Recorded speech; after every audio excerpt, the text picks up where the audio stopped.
Fellow survivors, we've made it. While we may be small in number, we will have a substantial impact on the future. We need to decide what from our former world is worth resurrecting and what needs to be left in our dark past.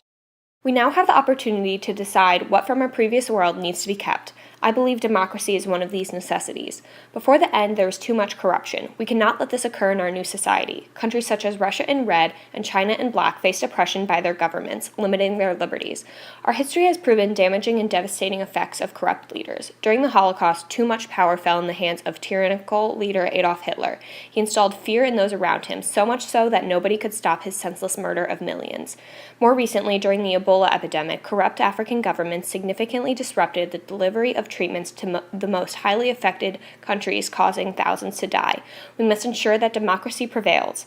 Through my earlier education, I have learned much about the Constitution and its ability to govern and lead people through democracy while protecting their basic rights. I believe we should use this as the basis for our new society. We need law that establishes our rights of freedom and protects what few possessions we have left.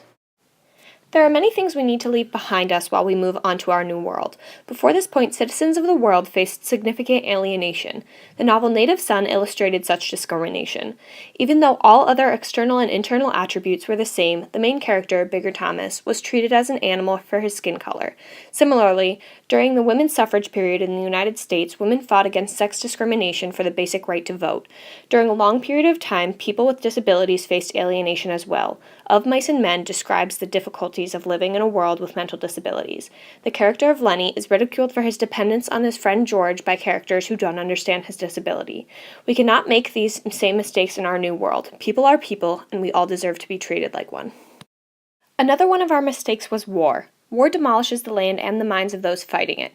Eddie Routh's story shows war's detrimental effects. After being surrounded by violence for months, Routh became terrified by the simplest occurrences and internalized all of his emotions.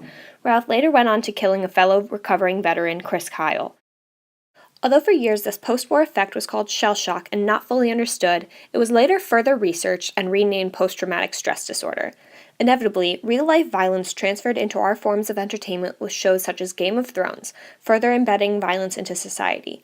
The violence of war has always extended far beyond the boundaries of the battlefield. It is necessary that how we resolve issues in the future is not as dependent on war. With the opportunity we have to recreate society, we also have the obligation to further innovation. This must start with a better education system. In the past, the United States education became too automatic and standardized. The Neo-Piagetian theories of cognitive development describe the faults of standardized education. The theory suggests that human development is extremely variable from person to person and can't be placed on a single platform for comparison. The cost of education also limited the access to effective education. The movie Ivory Tower shows how the cost of education affects students' decisions to further their own education. Another necessity in our new education system is to place more emphasis on differing cultures. Although I spent much of my high school career learning Spanish, it wasn't until I took a trip to Spain that I got to fully experience another culture. Teaching about other cultures would create more knowledgeable and understanding human beings. Finally, lack of communication has also proven to cause many historical conflicts between countries. These issues likely could have been solved if a universal language existed. If everybody in the world spoke a common language, war could more easily be prevented.